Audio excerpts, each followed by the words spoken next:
बताओ हमको 2 और 5 के बीच में कितने नंबर्स हैं? 2 नंबर्स है, कौन कौन से? 3 और 4 है, बस 3 और 4 है, बहुत है ना, बहुत है ना। 2.1 लिख सकते हो, 2.01 लिख सकते हो, 2.001 लिख सकते हो, 2.02 लिख सकते हो। तो इस तरह से इनफाइनाइट नंबर्स, कितने इनफाइनाइट नंबर्स, किन्हीं भी दो रियल नंबर्स के बीच में इनफाइनाइट नंबर्स होते हैं, किन्हीं भी दो रियल नंबर्स के बीच में इनफाइनाइट नंबर्स होते हैं। इसी भी किन्हीं भी दो रेशनल नंबर्स के बीच में इनफाइनाइट नंबर्स हों, ये दोनों रेशनल ही तो थे। देखो, किन्हीं भी दो इरेशनल नंबर्स के बीच में इनफाइनाइट नंबर्स में, याद रखना ही, क्या याद रखना है? There are infinite numbers between any two real numbers, between any two real numbers. कैसे भी दो रियल नंबर्स हो, रेशनल हो, दोनों दोनों इरेशनल हो, एक रेशनल एक इरेशनल हो, कुछ फ़र्क नहीं पड़ता, दो रियल नंबर होने चाहिए। उनके बीच में कितने नंबर्स आएंगे? Infinite numbers. उनसे बोला जाए 1 और 1.01 के बीच में कितने नंबर्स हैं? तो इनफाइनाइट नंबर्स। क्योंकि सर कैसे हैं? देखो 1.001 इससे छोटा है, इससे बड़ा है 1.002, इससे बड़ा है, इससे छोटा है 1.00001। तो ऐसे बहुत सारे नंबर्स लिख सकते हैं, कितना ही छोटा गैप हो भले ही, इनफाइनाइट नंबर्स हो। ठीक है, ये लाइन लिख लो, याद रखना। अब देखो पहली एक्सरसाइज, एक्सरसाइज 1.1। ठीक है, क्वेश्चन नंबर 1 क्या है बताओ? क्वेश्चन नंबर 1 क्या है बुक में जो दिया हुआ है? Is zero rational number? क्या जीरो रेशनल नंबर है और क्या इसे हम पी बाई क्यू के फॉर्म में लिख सकते हैं? तो बताओ, जीरो रेशनल नंबर है क्या? जीरो रेशनल नंबर है क्या? बताओ, है ना, बताया था। जीरो इंटीजर है ना, और इंटीजर सभी क्या होते हैं? रेशनल होते हैं।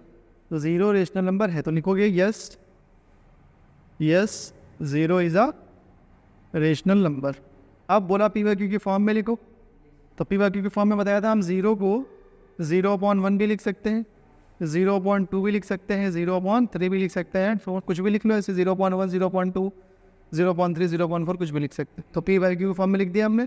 पी भी इंटीजर है, क्यू भी इंटीजर है, और क्यू जीरो के बराबर भी नहीं है। क्यू जीरो के ऊपर तो जीरो हो सकता है ना, नीचे जीरो नहीं होना चाहिए। ठीक है, बुक में बोला था कि क्या हम इसे पी बाई क्यू की फॉर्म में लिख सकते हैं, तो लिखोगे yes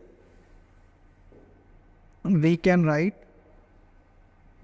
zero in P by Q form where P and Q are integers and Q not equal to 0। ठीक है, चलो बताओ पहले कि 3 और 4 के बीच में कितने रेशनल नंबर्स होंगे? इनफाइनाइट होंगे, इनफाइनाइट होंगे। उसमें से कितने बोले हैं? 6, तो लिख दो। इनफाइनाइट में से कितने लिखना है? तो कैसे लिख लोगे? 3.1, 3.2, 3.3, 3.4, 3.5, 3.6 हो गए, होगा 6। कभी कभी स्कूल में टीचर्स काट देते हैं, कभी कभी नंबर नहीं देंगे। इधर देख लो, कभी कभी नंबर नहीं देंगे। तो स्कूल में कैसे करना है तुमको? ये सही, एकदम सही मेथड है, एकदम करेक्ट मेथड है, कोई दिक्कत नहीं। स्कूल में कैसे कराएंगे? देखो, बोलेंगे 3 और 4 के बीच में लिखना है, तो 3 को लिखोगे तुम 3 इंटू कितने रेशनल नंबर्स निकालने हैं? 6 निकालने हैं, तो 7 से मल्टीप्लाई करोगे, 7 से डिवाइड करोगे, ऐसे 3 इंटू 7/7 करोगे। इसी तरह 4 में भी करोगे, 4 इंटू 7/7। ऊपर नीचे ऊपर ऊपर मल्टीप्लाई, नीचे कितना है? 1। यहाँ पे नीचे कितना है? कुछ नहीं, तो नीचे कितना है?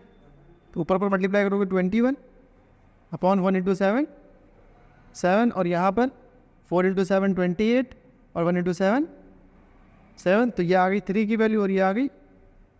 तो लिखोगे देयरफॉर 6 रेशनल नंबर्स बिटवीन पूरा लिखना तुम लोग, हम ये ऐसे शॉर्ट में लिखना, बिटवीन पूरा लिखना, बिटवीन 3 and 4 आर। देखो कैसे लिखोगे? ये आया 21/7 और 28/7। 6 रेशनल नंबर बिटवीन 3 and 4 क्या हो जाएंगे? 21 और 28 आया था, तो अब यहाँ से 22 करो, 22/7, 23/7, 24/7, 25/7, 26/7 कितने हो गए? 1 2 3 4 5 और 27/7। तो 1 2 3 4 5 6 आ गए, 6 आ गए। स्कूल में ऐसे ही कराएंगे और ऐसे नहीं करोगे तो नंबर भी काट देंगे। लेकिन ये मेथड एकदम करेक्ट है। गलत है क्या? ये 6 नंबर नहीं है क्या इनके बीच में? बाकी अगर P/Q के फॉर्म में लिखना है, P/Q के फॉर्म में लिखना है तो वो भी तो लिख ही सकते हैं ना हम लोग। कैसे लिख सकते हैं?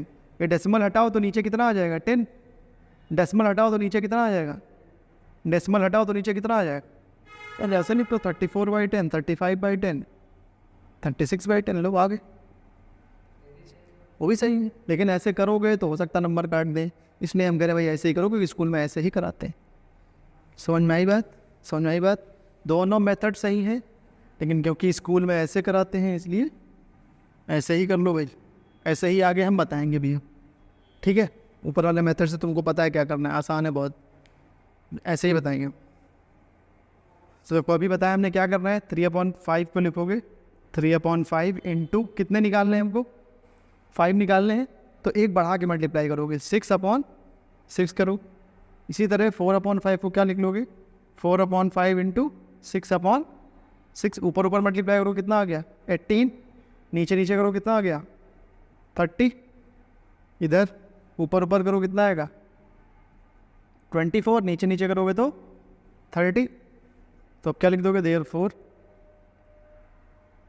5 rational numbers between 3/5 and 4/5 are 18 था एक बढ़ा के 19/30,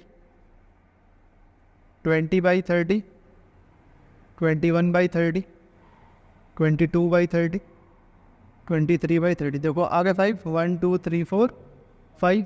कोई दिक्कत है? इजी देखो। चलो ये बता चुके हैं पूरे 10 क्वेश्चंस लिखवाए थे। तो बताओ पहले वाला, every natural number is a whole number. क्या सभी नेचुरल नंबर होल नंबर होते हैं?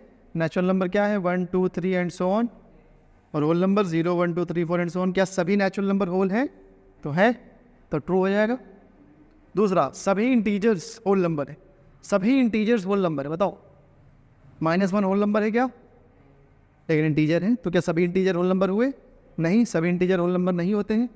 False. Every rational number is a whole number. सभी रेशनल नंबर होल नंबर होते हैं। सभी रेशनल नंबर होल नंबर होते हैं क्या? सिर्फ सभी रेशनल नंबर होल नंबर्स होते हैं क्या? सिर्फ फॉल्स होगा, क्योंकि रेशनल नंबर तो तुम्हारे फ्रैक्शंस भी तो रेशनल नंबर है, फ्रैक्शंस भी तो रेशनल नंबर है, ठीक है? तो every rational number is not a whole number, तो ये फॉल्स हो जाएगा। ठीक, खत्म एक्सरसाइज, खत्म एक्सरसाइज।